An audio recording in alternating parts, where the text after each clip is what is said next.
बरगदपुर गांव के पीपल वाले टीले के पास एक छोटी सी पुरानी चाय की दुकान थी, जिसे पूरे इलाके में हरिराम की चाय की दुकान के नाम से जाना जाता था। मिट्टी की बनी दीवारें, ऊपर टीन की छत और सामने कुछ लकड़ी की बेंचें, जहां रोजाना गांव के लोग अपने काम से थोड़ा वक्त निकालकर बैठा करते थे। ये सिर्फ चाय पीने की जगह नहीं थी, बल्कि गांव की खबरों, हंसी मजाक और किस्से कहानियों का अड्डा था, जहां हर शाम ढलते ही अलग ही रौनक लग जाती थी। और आज भी कुछ वैसा ही माहौल था। कुछ ग्रामीण वहां बैठे आपस में बातें कर रहे थे। कोई खेत की चर्चा कर रहा था, कोई घर की परेशानी बता रहा था, तो कोई बस यूं ही हंसी मजाक में लगा हुआ था। अरे भाई, आज तो दिन भर खेत में काम करके हालत खराब हो गई। ऊपर से यह गर्मी ऐसी कि पूछो मत।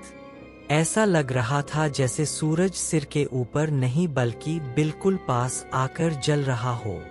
और जब काम खत्म करके यहाँ बैठा हूँ तो थोड़ा सुकून मिल रहा है, वरना घर जाकर भी वही चिंता और थकान घेरे रहती है। अरे तुम अकेले नहीं हो भाई, हम सब की हालत एक जैसी ही है। सुबह से शाम तक मेहनत करते हैं, तब जाकर 2 वक्त की रोटी नसीब होती है। लेकिन जब यहाँ आकर बैठते हैं ना, तो लगता है कि जिंदगी में अभी भी कुछ हंसी बाकी है। सही कहा तुमने। यही एक जगह है जहाँ आकर थोड़ा मन हल्का हो जाता है, वरना पूरे दिन की भागदौड़ में तो जैसे खुद के लिए समय ही नहीं मिलता। और हरिराम की चाय का स्वाद भी कुछ अलग ही है, जैसे थकान को ही दूर कर देती हो। अरे देखो देखो, मास्टर दीनानाथ जी आ रहे हैं। आज तो मजा आ जाएगा। काफी दिनों बाद इधर दिखे हैं। चलो इन्हें भी बुलाते हैं। हाँ बिल्कुल, मास्टर जी के आने से तो माहौल ही बदल जाता है। उनकी बातें सुनने में अलग ही मजा आता है। अरे मास्टर जी, आइए आइए, इधर बैठिए हमारे साथ। आज कुछ गपशप हो जाए। आप भी अकेले क्या करेंगे, घर पर यहाँ बैठकर थोड़ा समय बिताइए। आज सोचा थोड़ा टहल लिया जाए, तो यहाँ तक चला आया। वैसे भी घर में बैठे बैठे मन उब जाता है। यहाँ आकर तुम लोगों के बीच बैठने से थोड़ा अच्छा लगता है। मास्टर दीनानाथ जी धीरे से आकर बेंच पर बैठ जाते हैं। हरिराम तुरंत उनके लिए चाय बनाकर लाता है और सब लोग फिर से बातचीत में लग जाते हैं। और मास्टर जी, आप कैसे हैं? सेहत ठीक है ना? आजकल आपको कम ही देखा जाता है। हम लोग तो सोच रहे थे कि आप कहीं बाहर चले गए। मैं यही हूं, बस अब उम्र हो गई है तो ज्यादा बाहर निकलने का मन नहीं करता। शरीर भी पहले जैसा साथ नहीं देता, लेकिन भगवान की कृपा से सब ठीक ही चल रहा है। बस समय काट रहा हूं जैसे तैसे। यह तो अच्छी बात है मास्टर जी की आप स्वस्थ है, लेकिन सच बताएं तो आपके बिना यहाँ की महफिल अधूरी लगती है। आपकी बातें और आपके अनुभव सुनने में जो मजा आता है, वह किसी और में नहीं। हाँ मास्टर जी, आप तो इतने सालों तक पढ़ाते रहे हैं। आपने जिंदगी में बहुत कुछ देखा और सीखा होगा। हम लोग तो बस यही चाहते हैं कि आप हमें भी कुछ सुनाएं, जिससे हमें भी कुछ सीखने को मिले। कुछ देर तक यूं ही इधर उधर की बातें होती रहती हैं, लेकिन तभी एक ग्रामीण अचानक कुछ सोचकर मास्टर जी की तरफ देखता है। मास्टर जी, एक बात कहें, अगर आपको बुरा ना लगे तो आप अपने जीवन की कोई कहानी सुनाइए ना। ऐसी कोई बात जो आपने खुद देखी हो या महसूस की हो, जिससे हमें भी कुछ समझने को मिले और समय भी अच्छे से कट जाए। ये सुनते ही मास्टर दीनानाथ जी का चेहरा थोड़ा बदल जाता है, जैसे उन्हें कोई पुरानी बात याद आ गई हो। उनकी आंखों में हल्की सी झिझक और घबराहट नजर आती है। अरे नहीं भाई, अब क्या कहानी सुनाऊं मैं? जिंदगी तो बस यूं ही बीत गई। इसमें ऐसा क्या खास है जो तुम लोगों को सुनाओ? और फिर कुछ बातें ऐसी होती हैं जिन्हें याद करना भी आसान नहीं होता। अरे मास्टर जी, ऐसा मत कहिए। हर इंसान की जिंदगी में कुछ ना कुछ खास जरूर होता है, और आपकी जिंदगी तो हमसे कहीं ज्यादा अनुभवों से भरी होगी। आप जरूर कुछ ऐसा जानते होंगे जो हम नहीं जानते। मास्टर दीनानाथ जी कुछ पल के लिए चुप हो जाते हैं। जैसे अंदर ही अंदर किसी पुरानी याद से लड़ रहे हो। फिर धीरे से गहरी सांस लेते हैं और आसपास बैठे लोगों की तरफ देखते हैं। ठीक है, बहुत साल पहले की बात है। मेरा एक दोस्त था, प्रकाश। वो मेरे साथ ही विद्यालय में पढ़ता था। उसकी शादी को 1 साल हुआ था और उस दिन उसकी पहली सालगिरह थी। उस दिन जो हुआ, उसने मेरी पूरी जिंदगी बदल दी। रात का समय था, सड़कें लगभग खाली हो चुकी थी। कहीं कहीं हल्की पीली रोशनी जल रही थी और दूर दूर तक सन्नाटा फैला हुआ था। शहर की भीड़ अब धीरे धीरे खत्म हो रही थी। इसी सन्नाटे के बीच प्रकाश अपने हाथ में एक थैला लिए कमलपुर की तरफ बढ़ रहा था। आज वो अपने ससुराल जा रहा था, क्योंकि आज उसकी शादी की पहली सालगिरह थी। आज का दिन मेरे लिए बहुत खास है। पूरे 1 साल बाद मैं फिर से उसी तरह नीलम के सामने जाऊंगा जैसे शादी के दिन गया था। इस बार मैं उसे एक अच्छा सरप्राइज देना चाहता हूँ। ये साड़ी मैंने बहुत सोच समझ कर खरीदी है। उम्मीद है उसे जरूर पसंद आएगी। बस किसी तरह समय पर पहुंच जाओ तो अच्छा रहेगा। प्रकाश सड़क के किनारे किनारे चल रहा था।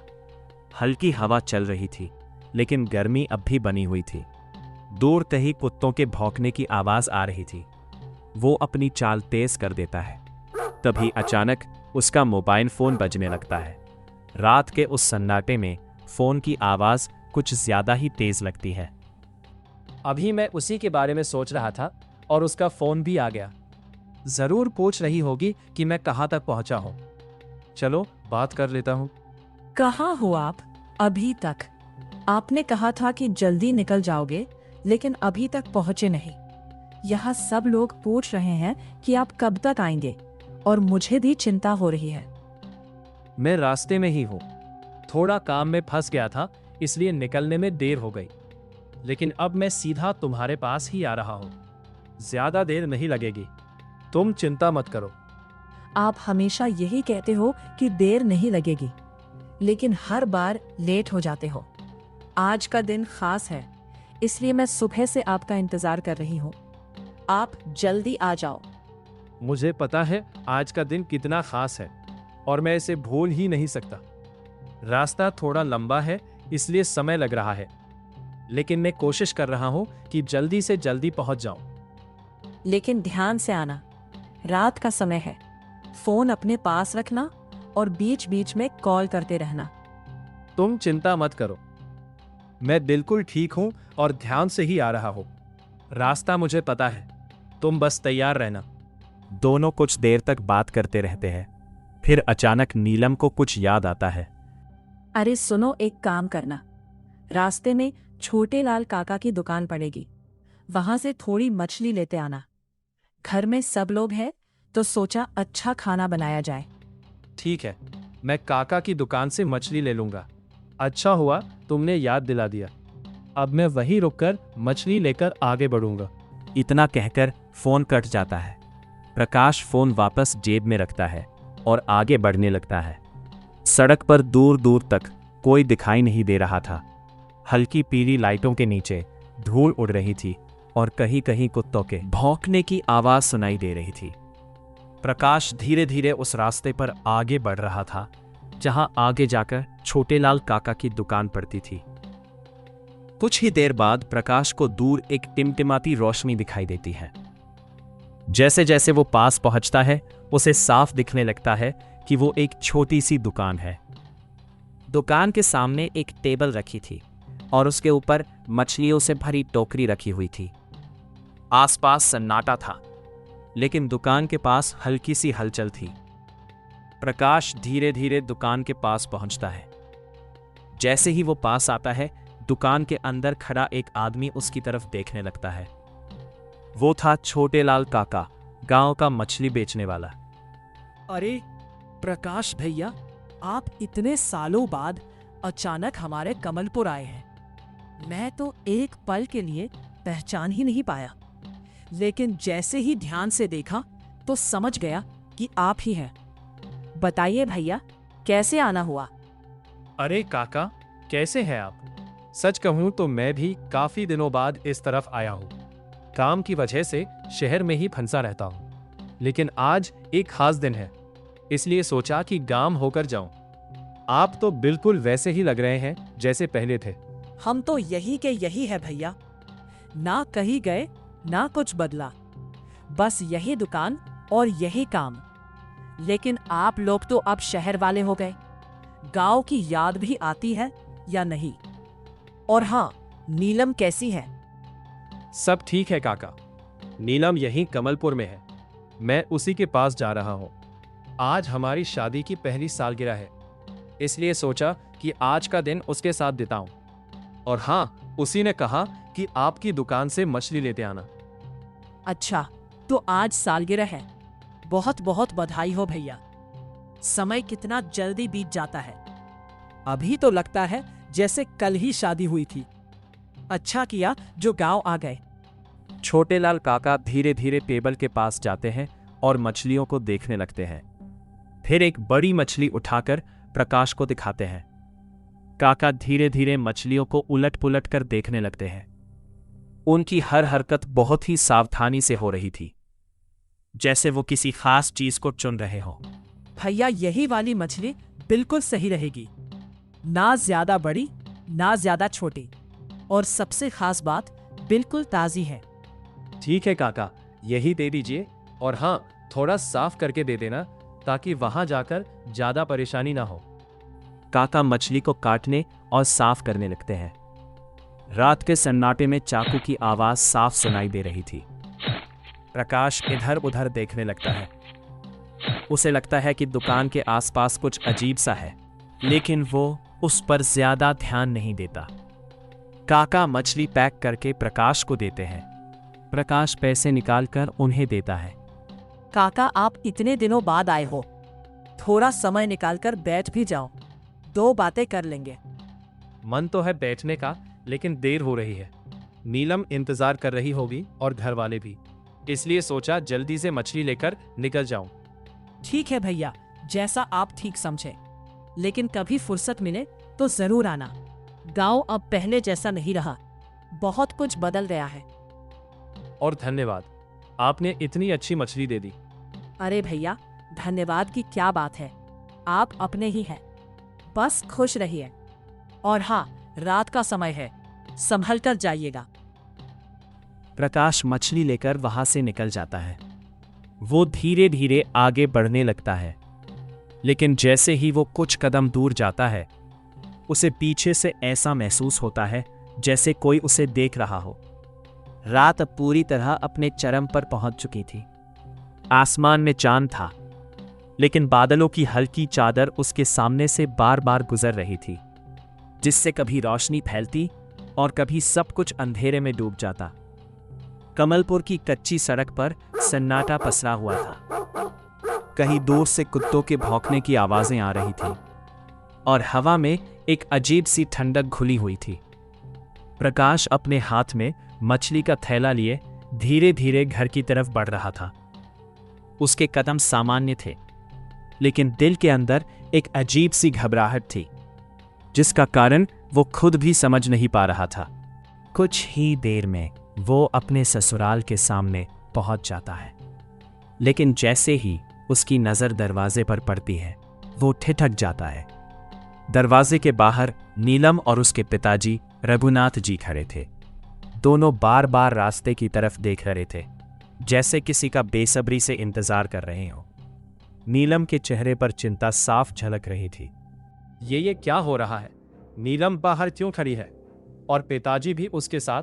ऐसा लग रहा है जैसे ये दोनों किसी का इंतजार कर रहे हैं, लेकिन मैं तो यही हूँ, मैं इनके सामने खड़ा हूँ, फिर ये लोग मुझे देख क्यों नहीं रहे? क्या ये मजाक कर रहे हैं? प्रकाश धीरे धीरे आगे बढ़ता है और बिल्कुल नीलम के सामने जाकर खड़ा हो जाता है, लेकिन नीलम को उसकी कोई आवाज सुनाई नहीं देती। वो अपने पिता की तरफ मुड़ती है। पापा, मुझे समझ नहीं आ रहा कि प्रकाश कहाँ रह गया। इतना समय हो गया, उसने कहा था कि बस थोड़ी देर में आ जाएगा, लेकिन अब तो रात भी बहुत हो चुकी है, फोन भी नहीं लग रहा। बार बार कॉल कर रही हूँ, लेकिन हर बार स्विच ऑफ बता रहा है। मेरा दिल बहुत घबरा रहा है। बेटी, खुद को संभालो। घबराने से कुछ नहीं होगा। हो सकता है रास्ते में कोई काम आ गया हो या कहीं रुक गया हो, लेकिन हाँ, इतनी देर होना ठीक नहीं है। चलो थोड़ा और इंतजार करते हैं। अगर तब भी नहीं आया तो हम खुद जाकर उसे ढूंढेंगे। तुम हिम्मत रखो। प्रकाश यह सब सुनकर पूरी तरह टूटने लगता है। वो बार बार अपने हाथों को देखता है और अपने शरीर को महसूस करने की कोशिश करता है। अब प्रकाश वहां रुक नहीं पाता। वो घबराकर पीछे हटता है और सड़क की तरफ तेजी से चलने लगता है। कुछ दूर जाने के बाद अचानक उसे रास्ते के किनारे एक बूढ़े बाबा दिखाई देते हैं। भगवा कपड़े, लंबी दाढ़ी और आंखों में एक अजीब सी गहराई। या फिर बाबा, मेरी बात सुनिए। मेरे साथ बहुत अजीब हो रहा है। मेरे अपने ही मुझे देख नहीं पा रहे, सुन नहीं पा रहे, लेकिन आप मुझे देख रहे हैं। आप मेरी आवाज़ सुन पा रहे हैं। ऐसा कैसे? आखिर मेरे साथ क्या हो गया है? बेटा, हर किसी को हर कोई दिखाई नहीं देता। इस दुनिया में कुछ ऐसी शक्तियां भी है जो आम इंसान की नजर से छिपी रहती हैं। मैं वही हूं जो सिर्फ उन्हें देख सकता हूं जो इस दुनिया में होते हुए भी इस दुनिया का हिस्सा नहीं रह जाते। बाबा, आप पहेलियों में बात मत कीजिए। मुझे साफ साफ बताइए, क्या मैं मर चुका हूं? नहीं, ऐसा नहीं हो सकता। मैं अभी चल रहा हूं, बोल रहा हूं, सोच रहा हूं। ये सब कैसे हो सकता है? सच्चाई हमेशा उतनी आसान नहीं होती जितनी हम सोचते हैं। याद करने की कोशिश करो बेटा। जब तुम इस गांव की तरफ आ रहे थे, उस समय रास्ते में क्या हुआ था? कोई घटना, कोई अजनबी, कुछ भी जो तुम्हें अब धुंधला याद आ रहा हो? मैं रास्ते से आ रहा था, सब कुछ ठीक था। फिर हाँ, मुझे याद आ रहा है, मेरे पीछे 2 आदमी चल रहे थे। मैंने सोचा गांव के ही होंगे, इसलिए ध्यान नहीं दिया। वही 2 आदमी वही तुम्हारी जिंदगी के आखिरी पल के गवाह थे। उन्होंने तुम्हारे सिर पर पीछे से जोरदार वार किया। तुम संभल भी नहीं पाए और उसी पल तुम्हारा शरीर खत्म हो गया। नहीं बाबा, ये सच नहीं हो सकता। मैं मर नहीं सकता। मेरे घर वाले नीलम, वो मेरा इंतजार कर रही है। आज हमारी सालगिरह है। मैं उसे ऐसे छोड़कर नहीं जा सकता। यह सब झूठ है। सच्चाई को झूठलाने से सच्चाई बदलती नहीं बेटा। तुम्हारा शरीर अब इस दुनिया में नहीं है, लेकिन तुम्हारी आत्मा अभी भी भटक रही है। बाबा प्रकाश को उस जगह की ओर ले जाते हैं जहां उसकी जिंदगी खत्म हुई थी। कुछ ही देर में वे दोनों उस अंधेरी जगह पर पहुंच जाते हैं। वहां जमीन पर कुछ पड़ा हुआ था। जैसे ही प्रकाश पास जाता है, उसकी सांसें थम जाती हैं। उसकी आंखें फैल जाती हैं, क्योंकि वहां उसकी अपनी ही लाश पड़ी थी। ये मैं हूं। ये मेरा शरीर है। ये कैसे हो सकता है? मैं तो यहाँ खड़ा हूं। फिर ये कौन है? नहीं, ये सच नहीं हो सकता। ये सपना है, कोई बुरा सपना। मैं अभी उठ जाऊंगा। सपने और हकीकत में फर्क समझना।